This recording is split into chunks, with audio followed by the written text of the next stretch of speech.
What's up, guys? Welcome back to Uncut Hoops, and today I'm going to explain 5 times the voters got the MVP award wrong. I'm going to go in chronological order, working my way from the late 60s up to the mid 2000s. I hope you guys like the video, so without further ado, let's get started. So, starting out with the first time the voters got the MVP wrong, which is the 1968-69 season. The MVP winner was Wes Unseld. He led the Baltimore Bullets to a 57-25 record that was first in the conference. He averaged 14 points per game, which is the lowest points per game ever for an MVP, 18 rebounds, 3 assists, 48% from the field, and 61% from the free throw line. He received 53 first-place votes. And the runner-up was Willis Reed, and I think he has a really good case for deserving this MVP, seeing as he led the Knicks to a 54-28 record.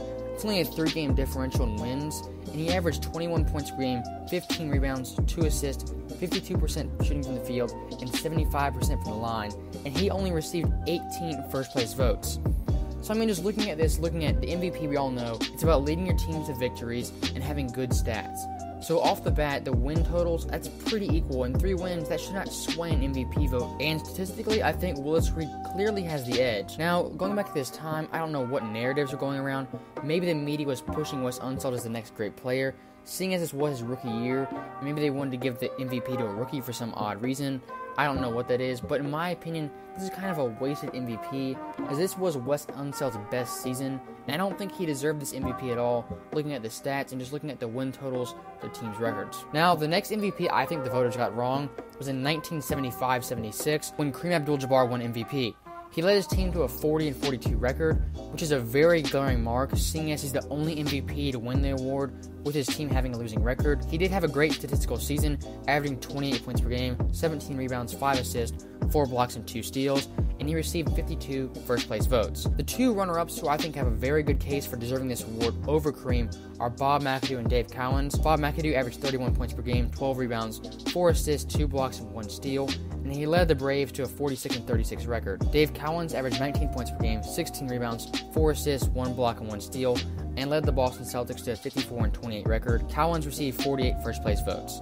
So, just looking at this off the bat, the biggest mark I see for Kareem not deserving this MVP is the losing record of his team. I don't see how you can give an MVP, and just imagine today giving the MVP award to a guy on a losing team. That just blows my mind when I saw this, that Kareem won MVP with a losing record. I think the rightful MVP was probably Bob McAdoo, even though he led his team to less wins than Dave Cowens. Dave Cowens didn't have that much of a transcendent season. Bob McAdoo definitely had an MVP-worthy season. I think Cowens, he really got the 48 first-place votes, mainly because of the team success. And I think Bob McAdoo has both the team success and the great stats. Kareem, on the other hand, he has great stats, but he did not lead his team to a great record. The next MVP I think the voters got wrong comes in 1989-1990, when Magic Johnson won MVP, as he led the Los Angeles Lakers to a 63-19 record, averaged 22 points per game, 12 assists, 7 rebounds, 2 steals, and 1 block, and he received 27 first-place votes. Now, the 2 runner-ups, I think they definitely have a compelling case, Charles Barkley being the first one and Michael Jordan being the second one. Now, Barkley averaged 25 points per game, 12 rebounds, 4 assists, 2 steals, and 1 block, and he led the 76ers to a 53-29 record, and he actually received more first-place votes than Magic Johnson with 38. Now, that's the thing that really caught my eye with this, is the fact that Magic Johnson won MVP when he didn't have the most first-place votes. That's just something interesting to think about when you're talking about this MVP, and it makes it a really unique MVP I don't think many people talk about or many people know about. Now, Michael Jordan's season was definitely spectacular. He averaged 34 points per game, had 7 rebounds, 6 assists, 3 steals, and 1 block, and he led the Bulls to a 55-27 record and received 21 first-place votes. Now, in my opinion, Barkley, the 53 wins, that does kind of stick out, seeing as Magic led the Lakers to 63, but Jordan leading the 55, only an 8-win difference. I think you could make an argument Jordan deserved this MVP over Magic.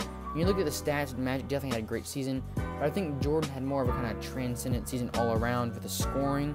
And Barkley, don't look away, he received the most first-place votes in this award. Now, it is still a toss-up, but I think the voters, you can definitely argue they got it wrong, and I think they actually did get it wrong in this one. The MVP could have gone to either Charles Barkley or Michael Jordan. I wouldn't be mad with either one. The next MVP I think the voters got wrong was in 1996-1997, when the MVP was Karl Malone. He led the Utah Jazz to a 64-18 record, averaged 27 points per game, had 10 rebounds, 5 assists, 1 steal, and 1 block, and he received 63 first-place votes. Now, the runner-up was Michael Jordan, and I'm just going to tell you this race was basically a 2-man race. No other player received any first-place votes besides Karl Malone and Jordan. And Jordan averaged 30 points per game, 6 rebounds, 4 assists, 2 steals, 1 block, and led the Bulls to a 69-13 record, and he received 52 first-place votes. Now, off the bat, this is extremely close, and it could go both ways, but I'm going to tell you why I think Michael Jordan actually deserved this MVP, and it's because he led the Bulls to a historic record. I know I've talked about record in the past, but when you really get into like the 65-plus win area, that player really should be winning MVP, regardless of who else is on there. Now, I said Jordan led the Bulls to a 69-13 record. It's only 3 wins less than the previous 72-10 season, which was the record until the Golden State Warriors broke it. But I mean, 69 wins is super impressive, and I think that definitely deserves some consideration, considering Jordan was coming off a previous great season, maybe one of the greatest seasons ever, and Jordan was an all-defensive team member. Karl Malone was not. You know, Jordan played both ends. He was a scoring champ this year. And my last piece of evidence, on Bill Simmons' podcast, he interviewed Jack McMullen, and she's a reporter, she's a Celtics fan, and she talked about how in 1996, 1997, how she kind of created the case for Karl Malone deserving the MVP, and a lot of people kind of overlooking him, and Bill Simmons said jokingly that she stole an MVP from Michael Jordan, and I kind of do believe that because the media narrative kind of flew, and it kind of came that Karl Malone was being underrated, and he was having a quiet, great season, and that could be the reason he got the MVP over Michael Jordan. But looking at this, it's very close, could go either way, but I think the fact that Jordan led the Bulls to 3 less wins than the previous season, where the Bulls had 72 wins, I think that definitely deserves some consideration. Overall, he's had a great season overall, and so did Karl Malone. Now, next up, we have one of the most controversial MVPs in NBA history, the 2005-2006 MVP that went to Steve Nash. Now, Nash led the Suns to a 54-28 record, averaged 19 points per game, 11 assists, 4 rebounds, 1 steal, and 0.2 blocks. He did have a 50-40-90 season. That means shooting 50% from the field, 40% from 3, and 90% from the line, and he received 57 first-place votes. Now we had a lot of runner-ups. We have LeBron James, Dirk Nowitzki, and Kobe Bryant. Chauncey Billups also in the thick of this MVP race, but I decided not to include him and just focus on these 3 main guys. Now, LeBron James had a great season. He averaged 31 points per game, 7 rebounds, 7 assists, 2 steals, 1 block, and he led the Cavs to a 50-32 record, receiving 16 first-place votes. Dirk Nowitzki averaged 27 points per game, 9 rebounds, 3 assists, 1 steal, and 1 block, and led the Mavs to a 60-22 record, and received 14 first-place votes. Kobe Bryant averaged 35 points per game, a career high, 5 rebounds, 5 assists, 2 steals, 1 block, and led the Lakers to a 45-37 record, receiving 22 first-place votes. Now, off the bat, Steve Nash's MVP numbers, they're not eye-popping at all. I do understand the context of what Steve Nash went through, but I don't think winning 54 games and having those numbers deserves an MVP. So I'm going to kind of focus on who I think deserved this MVP, and I think it was actually Dirk Nowitzki who received the least first-place votes. Dirk averaged 27, 9, and 3, and led the Mavs to a 16-22 record. Right there, that just screams MVP to me.